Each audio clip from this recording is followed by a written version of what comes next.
Richard King was a man who knew the meaning of hard work. As a child, he grew up in the small town of Millwood, raised by a single mother who juggled two jobs to make ends meet. Despite their struggles, she taught Richard the value of education and resilience. By the time he was 35, Richard had risen through the ranks to become the CEO of a thriving tech company that employed hundreds of people. Richard was not just any CEO, he was a trailblazer. He broke barriers in an industry that rarely celebrated diversity, and his leadership style earned him respect and admiration. On the outside, he was calm and collected, but deep down, he had always carried the lessons of humility his mother instilled in him. One thing Richard believed fiercely in was the right to free expression. It was this belief that led him to wear a MAGA hat one evening, unaware of the storm it would create.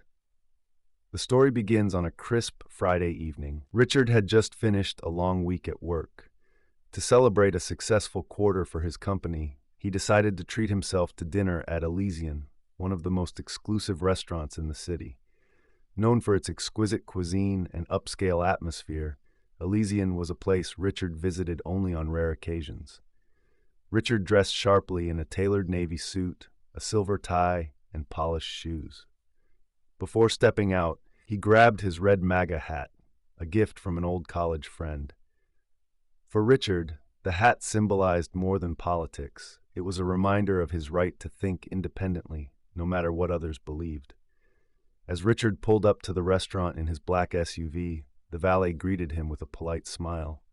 He handed over his keys and walked toward the grand entrance.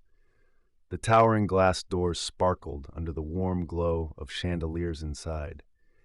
But just as he reached for the door, a well-dressed host stepped forward, blocking his path. "Good evening, sir," the host began with a tight-lipped smile. "I'm sorry, but we have a strict dress code, and hats are not allowed inside." Richard raised an eyebrow. "I can take off the hat if that's an issue," he replied calmly, already reaching for it. The host hesitated, his eyes scanning the red letters embroidered on the cap. "Actually, sir, we reserve the right to refuse service to anyone. I'm afraid we can't accommodate you tonight." Richard felt a pang of disbelief. "I've dined here before. What's the problem now?" he asked, his voice steady but firm. The host glanced around nervously, lowering his voice. "It's the hat, sir. It's causing discomfort for some of our patrons." Richard's chest tightened. He looked past the host and saw the opulent dining room, filled with elegantly dressed guests who barely glanced his way. "You're refusing me entry because of a hat?" he asked, his tone sharpening. The host shifted uncomfortably but stood his ground. "I'm sorry, sir. It's our policy to maintain a welcoming environment for all our guests." Richard couldn't believe what he was hearing. He wasn't causing a scene. He wasn't shouting or making anyone uncomfortable. He was simply wearing a hat, a piece of fabric with words on it. As the awkward standoff continued, a few diners near the entrance began whispering and casting sideways glances. Richard felt the heat of their stares. He had faced discrimination before, but this felt different. This wasn't about his skin color. It was about his freedom to express himself, a freedom he thought was universal. "I'm not here to make anyone uncomfortable," Richard said, his voice softer now but laced with disappointment. "I just wanted to enjoy a meal like everyone else." The host didn't respond, but his silence spoke volumes. Richard took a deep breath and stepped back. He turned and walked away, his head held high despite the sting of rejection. The valet rushed to bring his car, apologizing profusely for something he had no part in. As Richard drove away, his mind raced. He thought about his employees, his family, and the example he wanted to set for others. He knew this moment wasn't just about him. It was about standing up for the right to express oneself without fear of judgment or exclusion.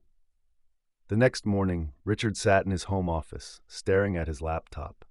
After much deliberation, he decided to share his experience on social media.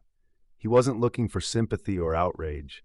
He wanted to spark a conversation about acceptance, not just for people's backgrounds, but for their beliefs too. Richard's post quickly went viral. Thousands of people shared their own stories of being judged for what they wore, how they looked, or what they believed in. Some supported Richard's stance, while others criticized his decision to wear the hat in the first place. Days later, Richard received a call from a journalist who wanted to interview him. At first, he was hesitant. He didn't want to be seen as a victim or a hero. He just wanted to be heard. But after some thought, he agreed, hoping his story might inspire others to think differently about tolerance and understanding. The interview aired on national television, and Richard's calm, thoughtful demeanor won over many viewers. He didn't use the platform to argue or divide. Instead, he spoke about the importance of dialogue and mutual respect, even when people disagreed. As the weeks went by, the restaurant faced mounting backlash for its decision to deny Richard entry. The owners eventually issued a public apology, but by then the incident had become a catalyst for a broader discussion about freedom and fairness. Richard didn't let the experience define him, but he didn't forget it either. It became a reminder of the work that still needed to be done, to create a world where people could coexist peacefully, regardless of their differences. And so, Richard continued to lead his company with integrity, always striving to be the kind of leader who inspired change not just through words, but through action. That's the story, friends. I hope you enjoyed it. It was a pleasure sharing it with you all. Don't forget to comment below and let me know where you're watching from. It's always fun to see the global reach of these stories. And if you haven't already, please hit that subscribe button for more amazing stories, tips, and tricks. Thank you for watching, and I'll see you in the next one. Bye.